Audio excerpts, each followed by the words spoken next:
Okay, let's get into it. Today, we are doing a deep dive into an absolutely extraordinary story. It's one that it begins with a piece of information that was literally lost in time. Yeah. We're looking at sources that detail the journey of a single, never-delivered letter. And it was found in, of all places, the storage room of an old post office. And our mission here is to figure out what happens when something so mundane, the postal service, just suddenly collides with this massive 50-year-old human secret. Right. This isn't about scientific knowledge or data. It's about pulling lessons on communication, devotion, maybe even a kind of historical resolution from a deeply emotional story. Exactly. We're talking about the knowledge you can only really gain through narrative. So we're focusing on this quiet village, an old letter, and the postman who, kind of by accident, becomes the delivery system for a promise made decades ago. In the setting, it immediately sets the stage for a story about stillness, about waiting. It really does. The sources describe this village as nestled among these trees that turn a brilliant gold in the fall, a place where autumn seems to linger. Like time itself moves more slowly there. Precisely. Which, is pretty necessary when you're waiting 50 years for an answer to something. And that sense of slow time, it introduces us to our central figure here, at least at the start. His name is Arhaan. Arhaan, the village's only postman. The sources describe him as a quiet man, gentle soul, who rode an old bicycle. His job sounds so beautifully low-tech, just dealing with physical mail. But his satchel was described as holding, and I love this quote, letters, memories, and dreams of others. So he's already a keeper of secrets, even the ones he doesn't know about yet. Yes, and his very routine day is completely upended one morning. Yeah. And it's while he's doing this really basic chore, just cleaning out the dusty, forgotten storage room of the post office. And that's where he finds it, the key artifact. And it wasn't just any old mail. It was a thick yellowed envelope, and it stood out immediately because it was tied with a red silk ribbon. The physical details are so crucial here. No stamp, no return address. Just one single handwritten name on the front, Amira.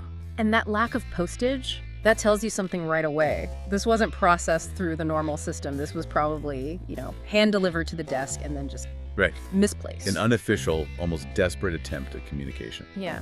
So Arhaan does the logical first thing. He taps into the community knowledge. He goes to the village elders. And what do they tell him about this Amira? Well, they confirm she was real, a young woman who just vanished 5 decades earlier. Wow. But here's the critical part. The communal memory, it's fractured. Some of the elders claim she eloped, a romantic, secret escape. Okay. But others insisted she was heartbroken and deliberately chose to disappear, that she chose silence.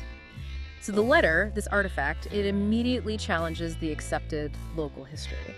This is where it gets so interesting, because he takes the letter home, and he's faced with this huge dilemma. We have to pause here.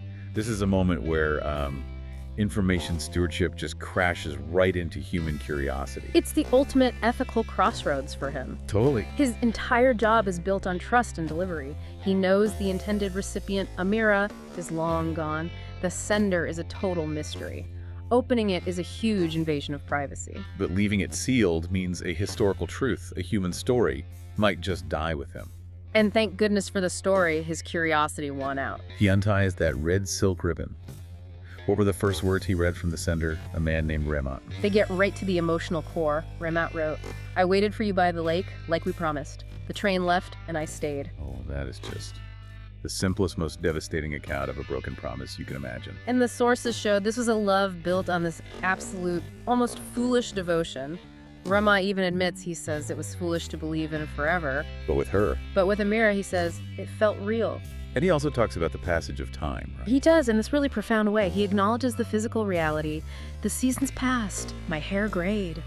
But then he delivers the line that clarifies everything about his emotional state. He says, but my heart, still young when I think of you. That's like an intellectual refusal to age, all tied to the memory of this one person. And this just hits Arhaan so intensely. The source notes say it moved him to tears. It wasn't just a letter anymore, it was documented evidence. Evidence of a love story the village had completely gotten wrong, or just forgotten. A historical correction on a single sheet of paper. And that ache, that profound sense of injustice, it drives Arhaan to move beyond being just a curious local. He becomes an agent of destiny. Exactly. His mission changes from cleaning storage rooms to finding this woman. And this next phase, the search, It's so important because it shows the sheer perseverance you need to resolve a historical mystery like this. He starts with the old school methods, checking libraries, old records in neighboring towns, but 50 years is a huge amount of time. It's almost impossible. So he has to bridge this analog gap. He does. He starts using modern methods. We see him leveraging local community boards online, posting details about this yellowed letter and the name Amira. And you have to think about that for a second. Using a 21st century message board to solve a 20th century tragedy. And it works. After weeks of this dogged, almost obsessive searching, modern technology delivers, a reply comes in. Breakthrough. Yes. It confirmed Amira was alive. Wow. She was in an old age home in a town nearby. But the description of her condition is, well, it's telling. She had retreated into this profound quietness. What do you mean? She rarely spoke, never smiled, and she would just sit and stare out the window toward these far-off hills. She was essentially trapped in her own internal waiting room. So Arhaan, he takes his bicycle, or maybe his car, for this journey, and he carries this 50-year-old document to her. He finds her by a fireplace, just sitting quietly, completely wrapped up in herself. The sources say she was wrapped in a shawl of time and silence. What a phrase. And what was the critical exchange? How did he even start that conversation? He was very direct. He stated his purpose. He said, "I have a letter for you written 50 years ago." And her reaction? It wasn't joy, not at first. It was just stunned recognition. Her lips quivered. Then she finally sees Ramat's handwriting. Yes, and in that moment, all the silence of 50 years just breaks. The tears fall freely. It's like the ink on the page brought her back to life. And her first question, her whispered question, it just summarizes the entire tragedy, doesn't it? It does. All she asks is, he waited. She spent half a century believing he'd moved on. And Arhaan, the postman who chased this ghost, gets to deliver the definitive truth. He just says, yes, all these years. That is an incredible moment of delivery. It is, and he sits with her as she processes this monumental shift in her own personal history. And Amira, she finally shares the truth that she'd kept hidden for so long. That her family forced her to leave.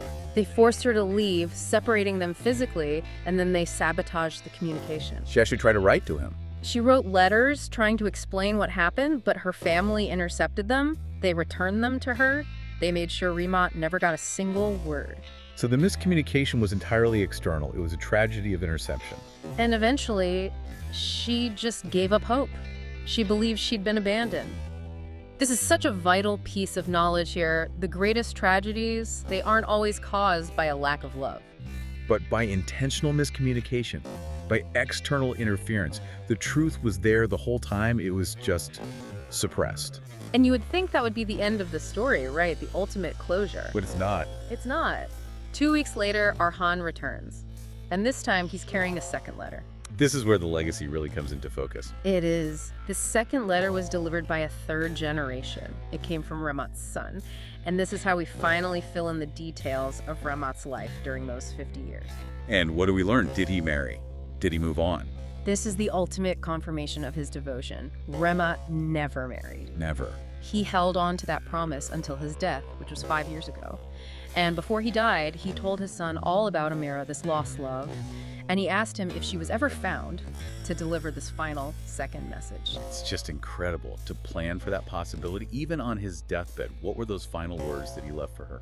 They offer forgiveness, really, and peace. He wrote, "If this ever reaches you, know that I loved you till my last breath.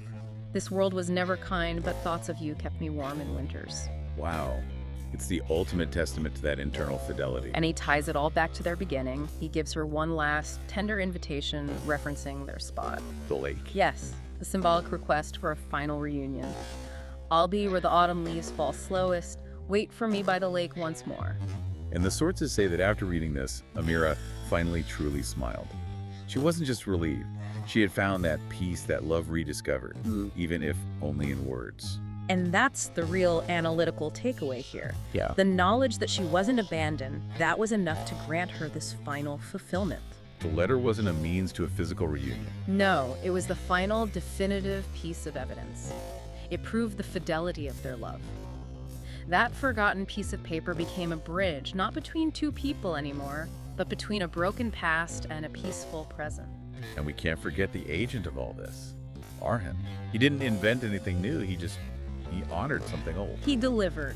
He continued his work, but his heart was forever changed by the destiny he became a part of. His role proves that sometimes the most complex human problems just require the most basic, persistent effort to resolve. That's a great point. And his story really highlights a crucial insight for you, the listener. The value of a single, meaningful detail, like a 50-year-old letter in, unlocking a profound historical truth. Yeah, we're so often overwhelmed by the noise and the speed of real-time data, but the richest knowledge is often buried in these quiet corners of history. Just waiting for someone to prioritize its delivery. Exactly. We analyzed this incredible narrative journey that only found its resolution because one quiet postman decided that the truth behind a piece of paper mattered more than convenience or procedure. And that brings us to the provocative thought we want to leave you with. If words written and lost decades ago hold such transformative power, what promise or connection are you waiting to solidify or rediscover right now? This story is a reminder that some of the most meaningful history and maybe the most profound knowledge is just waiting to be found and delivered.